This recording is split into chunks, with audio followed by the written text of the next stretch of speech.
सियावर रामचंद्र की जय। मोर मुकुट वंशी वाले की जय। माता बहनों को और भाइयों को इस विषय पर विशेष ध्यान रखना चाहिए कि अपने द्वारा किसी को किंचित मात्र कभी कष्ट नहीं दिया जाए, बल्कि हर एक प्रकार से मन से, तन से, धन से दूसरे को सुख पहुंचाने की चेष्टा करनी चाहिए। सबको जैसे परम हित हो यो ख्याल रखना चाहिए।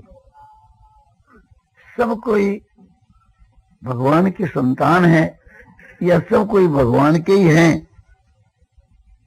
ऐसा समझ करके और सबकी सेवा करने से भगवान इससे बहुत ही खुश होते हैं।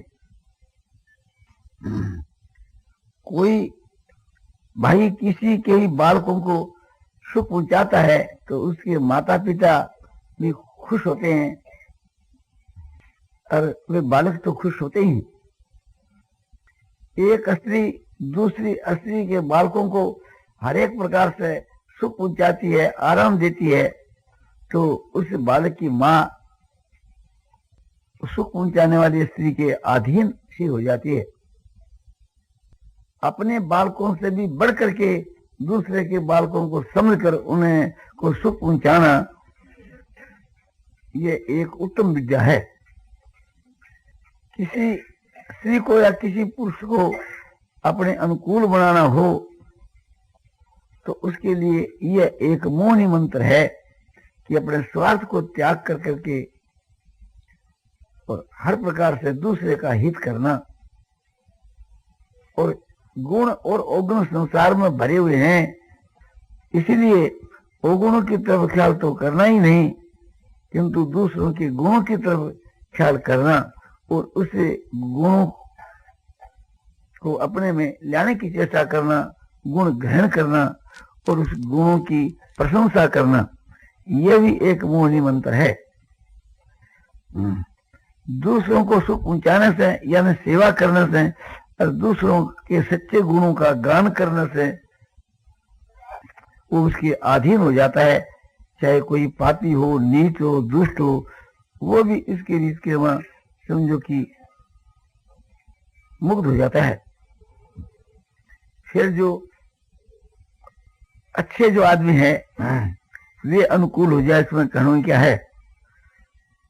भगवान के भी गुण गाने से और भगवान की आज्ञा पालने से, उनकी सेवा करने से, उसके अनुकूल चलने से भगवान भी उसके अनुकूल हो जाते हैं।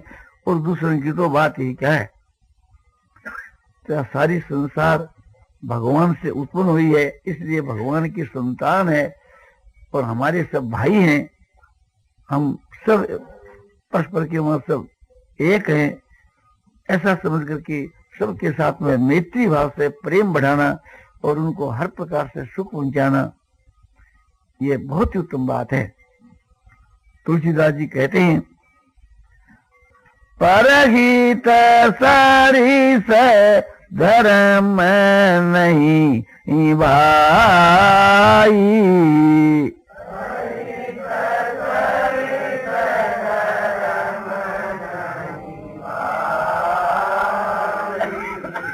पर पीड़ा सम नहीं अरमाई।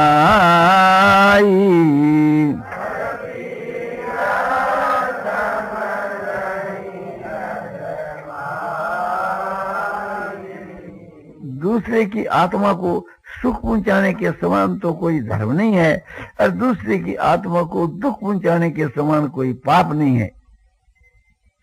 जो स्त्रियां आपसी के बीच के वहां एक दूसरे को दुख देती है, जो भाई आपसी के बीच के वहां एक दूसरे को दुख देता है, वे सभी मर करके घोर नरक में जाते हैं।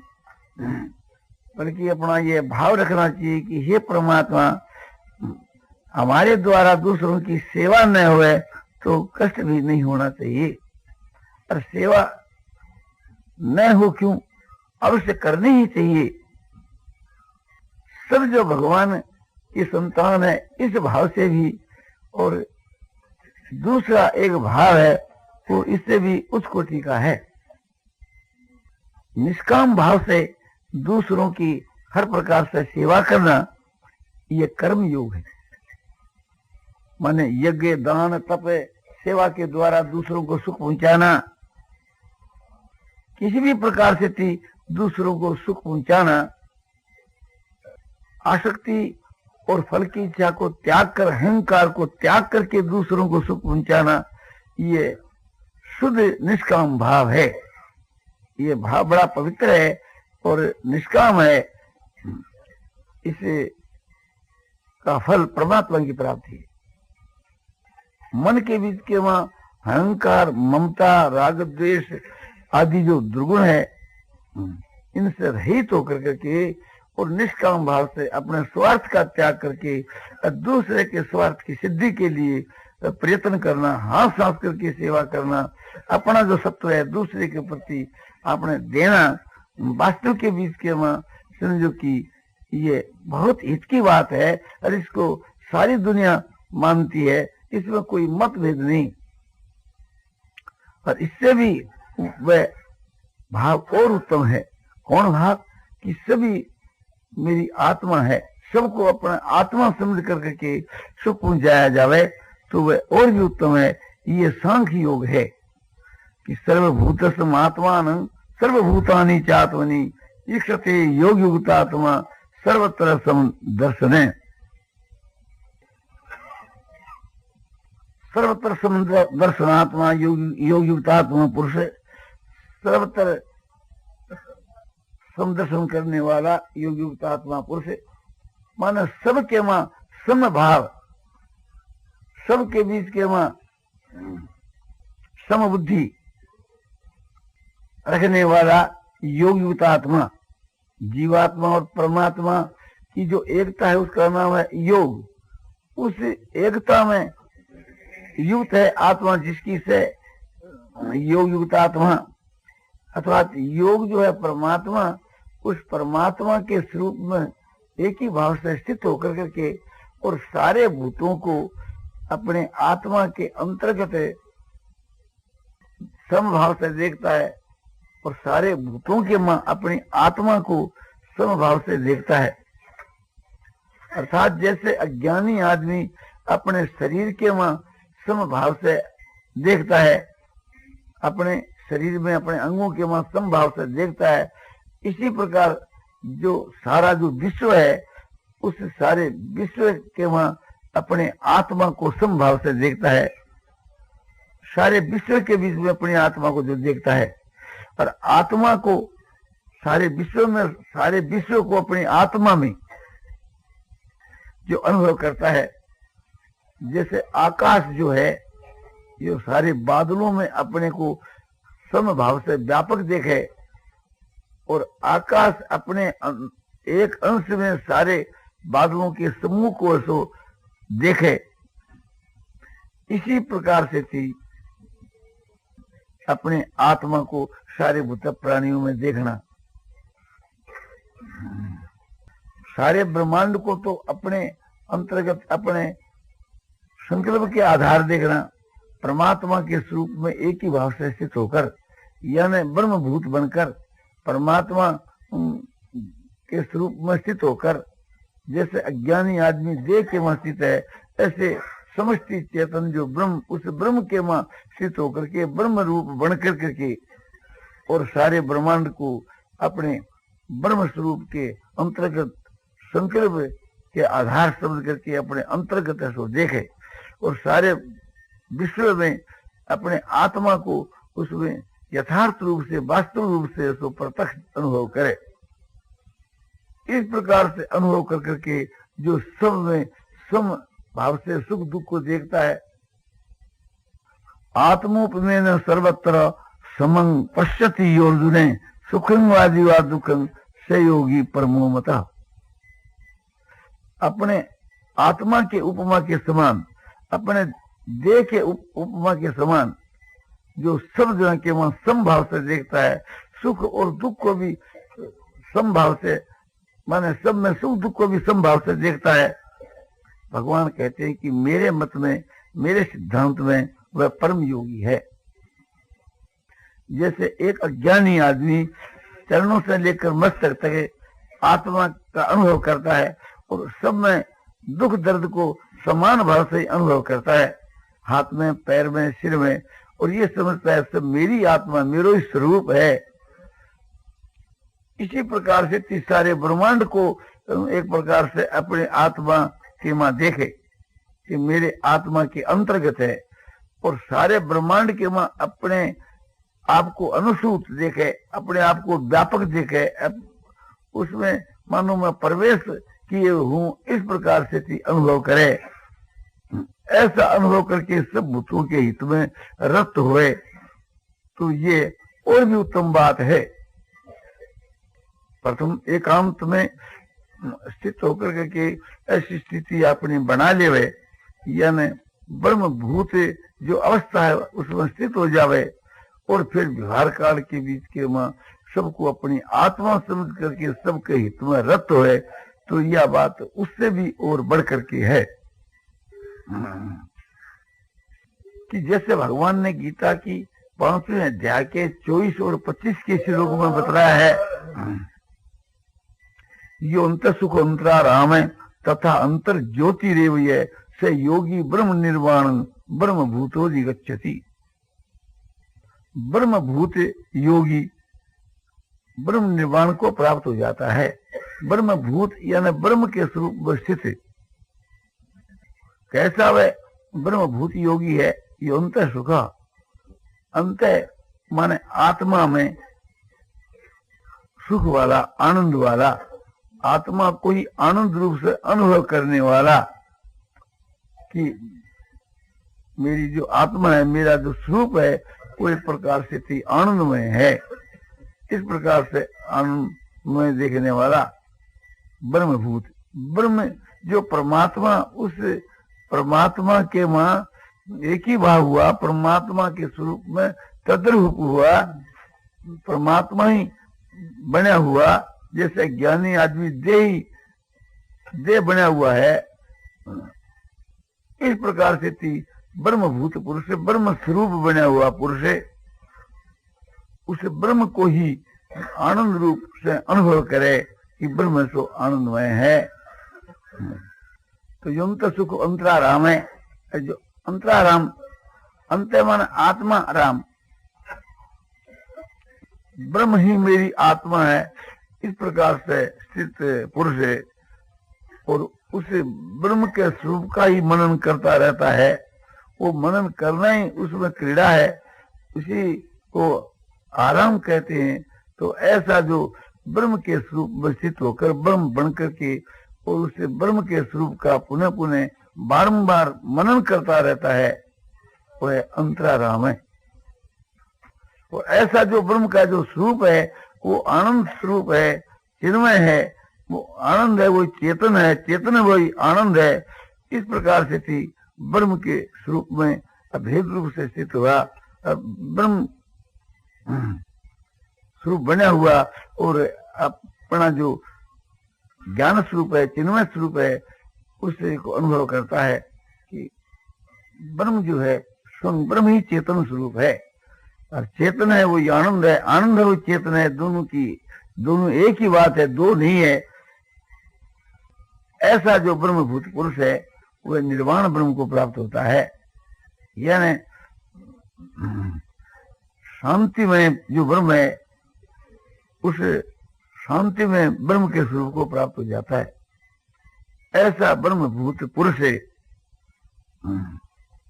व्यवहार काल के मां एक प्रकार से कैसा व्यवहार करता है, लभन्ते ब्रह्म निर्वाणम मनुष्य क्षीण कर्म था, लभन्ते ब्रह्म निर्वाणम मनुष्य क्षीण कर्म था, छिन्वेदायतात्मान सर्वभूत हिते रता।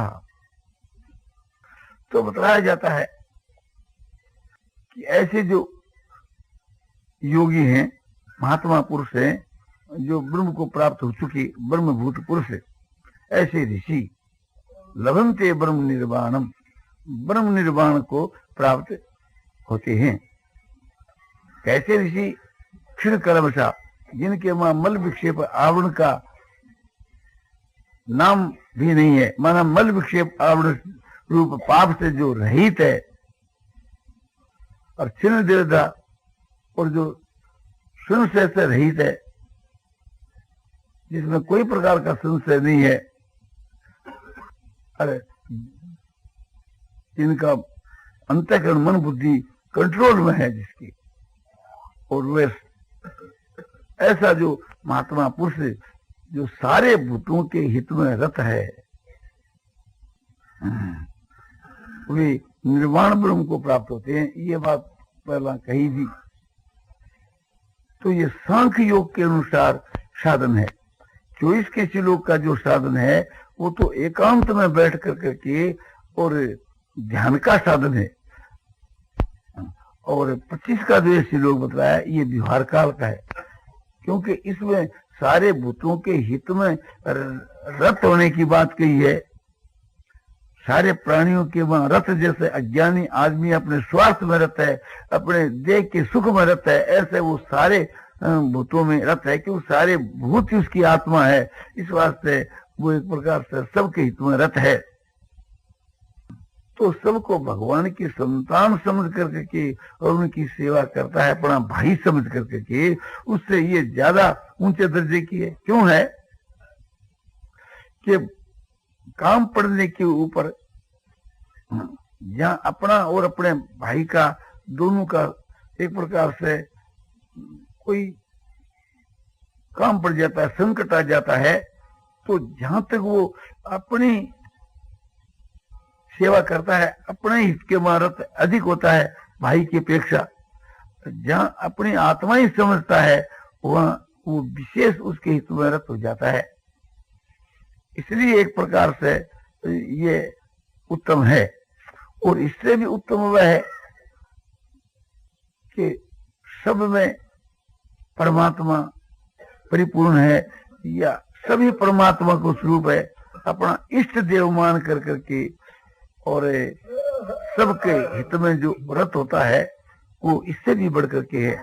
क्योंकि काम पड़ने के ऊपर अपने कष्ट को नहीं देखता और स्वामी के कष्ट को अधिक रूप से देखता है। सब संसार को नारायण समझ करके जो सेवा करता है वो अपने कष्ट सह करके भी दूसरों का हित करता है। तो इसलिए इस प्रकार समझ करके सेवा करना और भी उत्तम है कि हमारा इष्ट देव जो परमात्मा वे सबके बीच के मां व्यापक हैं, कि जैसे सारे भूतों के मां आकाश व्यापक है, इस तरह से परमात्मा सब में व्यापक है। इसलिए सबकी सेवा है तो परमात्मा की सेवा है। इस प्रकार से अनुभव कर करके और जो सबकी सेवा करता है वो परम सिद्धि को प्राप्त हो जाता है। ये तब प्रवृत्ति भूता नाम ये न संविदं तम स्वकरुणाप्तम भ्यरच्य सिद्धि विन्दति मानव। ये तब प्रवृत्ति भूता नाम, जिससे सब भूतों की उत्पत्ति हुई है, और जो परमात्मा सारे भूतों के बीच के वहां व्यापक है, उस परमात्मा को अपने कर्मों के द्वारा पूज करके मनुष्य परम सिद्धि को प्राप्त हो जाता है। अपने अपने कर्मों के द्वारा, अपने अपने वर्ण आश्रम कर्मों के द्वारा, या असली है तो अपने पातिव्रत धर्म के द्वारा, या समझो कि किसी भी प्रकार से थी, समझो कि सबके मां भगवान समझ करके परमात्मा सबके मां परिपूर्ण है, इसलिए सबकी सेवा ही परमात्मा की सेवा है। ऐसा समझ करके जो सेवा करता है निष्काम भाव से, वो शीघ्र ही परमात्मा को प्राप्त हो जाता है। और ये सबसे उच्च कोटि का भाव है, सब में जो भगवत बुद्धि होनी। इसके लिए तुलसीकृत रामायण के बीच के वहां भगवान श्री रामचंद्र जी जो है सो हनुमान को उपदेश दे रहे हैं। समदरसी मोहि कह सब को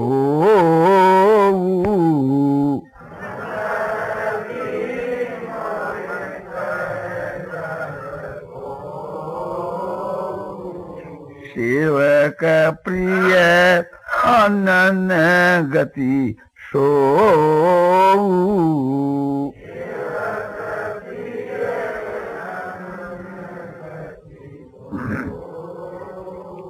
मुझको सब कोई समदर्शी कहते हैं, किंतु जो मेरा अनन्य भक्त है वो मुझको अधिक प्यारा है। समोहं सर्वभूतेषु न मे द्वेषस्ति न प्रिय ये भजन्ति तु मां भक्त्या मयि ते तेषु चाप्यहम्। भगवान कहते हैं गीता की 9वीं अध्याय के 29 के श्लोक में कि समोहं सर्वभूतेषु न मैं द्वेषस्ति न प्रिय, मैं सारे भूतों के वहां समभाव से स्थित हूँ।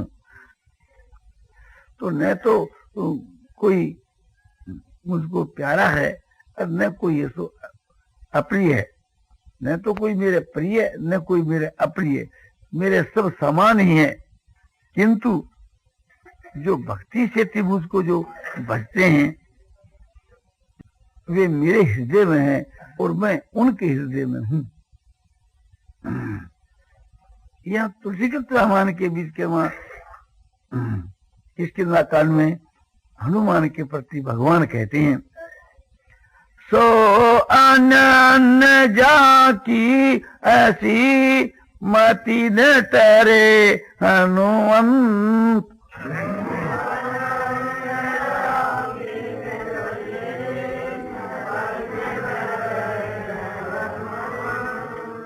मैं सेवक सचराचर रूप राशि भगवंत सिया पर रामचंद्र की जय।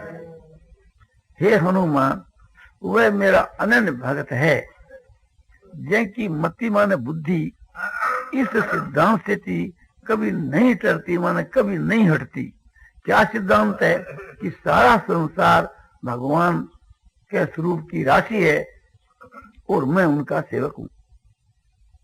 गीता में भी भगवान कहते हैं कि बहुनां जन्मनामंते ज्ञानवान मांग प्रबद्धते वासुदेव सर्वमिति स महात्मासु दुर्लभ है। बहुत जन्मों के अंत में ज्ञानवान मुझ परमात्मा को भजता है। किस प्रकार से थी कि वासुदेव सर्वमिति, जो कुछ सब वासुदेव है, इस प्रकार से वह उस कोटि का महात्मा है। तो इस श्लोक को भक्ति मार्ग वाला भक्ति पर्क में लेते हैं और ज्ञान मार्ग वाला ज्ञान पर्क में लेते हैं। किसी भी भाव से लो, सबको भगवान समझ करके उनकी सेवा करना, ये इससे भाव निकलता है। इसलिए सबको भगवान समझ करके, सबको साक्षात नारायण का स्वरूप समझ करके और जो सबकी सेवा के वहां रत हुए, तो ये बात और भी उत्तम है कि ज्ञान के सिद्धांत से हो और चाहे भक्ति के सिद्धांत से हो। बात यह है कि सबको भजना, भजना मतलब सबकी सेवा करना, सब प्रकार से सबकी सेवा करना, चाहे सबको साक्षात ब्रह्म का स्वरूप समझ करके करो, माने चाहे यूं समझ करके करो कि सब कोई भगवान को स्वरूप है, मैं भी भगवान को स्वरूप हूँ, यूं समझ करके सबकी सेवा करो। और चाहे यूं समझो कि सब कोई तो भगवान को स्वरूप है, मैं उनको सेवक हूँ। तो ये बात बताई कि भाई किसी की हिंसा तो करनी नहीं और सब प्रकार से सबको सुख पहुंचाना, और सबको सुख पहुंचाने के समान संसार के बीच में और कोई भी ऐसा आपने साधन नहीं है। और ये सिद्धांत सबको मान्य है। दुनिया के बीच में माने भाव और अपने मान्यता का फर्क हो सकता है, किंतु वास्तव के बीच के वहां, साधन के बीच के वहां समझो कि कोई फर्क नहीं और फल में कोई फर्क नहीं। जो निष्काम कर्म योग भाव से सबकी सेवा करता है, दूसरा भक्ति भाव से सबकी सेवा करता है, तीसरा आत्म बुद्धि से सबकी सेवा करता है। तो सबकी सेवा करना तीनों में समान है। और तीनों का फल जो है सो समझो कि ब्रह्म की प्राप्ति को, परमात्मा की प्राप्ति को, अमृत की प्राप्ति को, परम गति की प्राप्ति को, फल भी है सो एक है। नाम तो उनके नाना है किंतु वास्तव के बीच के मां वस्तु से एक ही चीज है। तो किसी भी सिद्धांत को मान कर करके अरे सबकी सेवा के मां रत होना चाहिए, तन मन धन से। किसी को किंचित मात्र भी मन से, वाणी से, शरीर से, किसी निमित्त से और किसी समय और किसी व्यक्ति को किसी देश में, किसी काल में, किसी जाति की किंचित मात्र भी हिंसा तो नहीं करनी, बल्कि सब प्रकार से मन से, वाणी से, शरीर से समझो कि अपने सबकी सेवा करें। तो सबकी सेवा करने से परमात्मा की प्राप्ति निश्चय हो जाती है। ये सब शास्त्र तो कहते, किंतु उसमें निष्काम भाव होना चाहिए या अपने आत्म बुद्धि से सेवा होनी चाहिए। अपना आत्मा मान करके या एक प्रकार से अपना इष्ट देव समझ करके सबकी सेवा करनी चाहिए। सम भगवान कहते हैं कि ते प्राप्नुवन्ति मामेव सर्वभूत हिते रता, जो सारे भूतों के हित में रत है वे मुझको ही प्राप्त होते हैं। तो इस तत्व को समझ करके सबके हित में रत होना, यदि ये बात समझ में आ जावे तो मनुष्य का बहुत शीघ्र कल्याण हो सके है। तो जब तक ये भाव है कि ये दूसरे हैं और मैं दूसरा हूं, तब तक समझो कि अपने स्वार्थ को छोड़कर के तन मन से निष्काम भाव से सबकी सेवा के में रत हो जावे कि सब भगवान को स्वरूप है, इनकी सेवा ही मेरा परम धर्म है, इससे बढ़कर के और कोई साधन नहीं है, ऐसा समझ करके और हंसते हंसते प्रसन्नचित से थी और सेवा करते रहें और आनंद का अनुभव करता रहे कि जैसे भगवान की भक्ति के समय के वहां प्रसन्नता होती है, इसी प्रकार इसमें और अधिक प्रसन्नता होनी चाहिए। क्यों होनी चाहिए कि ये प्रत्यक्ष के बीच के वहां उसकी आत्मा को सुख पहुंचता है और वह मुग्ध हो जाता है। उसकी प्रसन्नता से अपने जो प्रसन्न होना है, ये सिद्धांत की बात है। माता बहना समझो कि जो सेवा किया करती है बालकों की और सबकी, और उसमें सेवा करके कष्ट बोध करती है, तो वो वास्तव के बीच के वहां सेवा का जो तत्व है रहस्य वे समझिए नहीं कि वास्तु के बीच के वहां जब ये अनुभव हो जाता है कि परमात्मा सबके वहां एकदम प्रत्यक्ष है, सबकी आत्मा ही परमात्मा है, सबकी सेवा ही परमात्मा की सेवा है, तो फिर उत्तरोत्तर उसको प्रसन्नता ही होनी चाहिए। जैसे भगवान की सेवा करने से प्रसन्नता होती है, उससे बढ़कर के प्रसन्नता होनी चाहिए। भगवान की सेवा करने से समझो कितना आनंद आता है, इसी प्रकार से उसके वहां प्रसन्नता आनी चाहिए, प्रसन्नता होनी चाहिए, आनंद के वहां मुग्ध हो जाना चाहिए। फिर वो सेवा उससे कभी छूट नहीं सकती, उसको तो रस आता है, प्रत्यक्ष में आनंद का अनुभव होता है। जब अपनी आत्मा समझ करके सेवा करने से भी प्रसन्नता होती है, तो फिर परमात्मा समझ करके सेवा करने से तो और विशेष प्रसन्नता होनी चाहिए।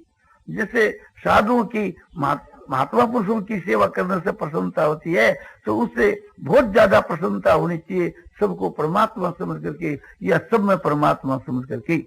सब में परमात्मा समझ करके सेवा करना और सबको परमात्मा समझ करके सेवा करना, परिणाम के बीच के मां एक ही बात है कि यो मां पश्यति सर्वत्र सर्वं च मयि पश्यति,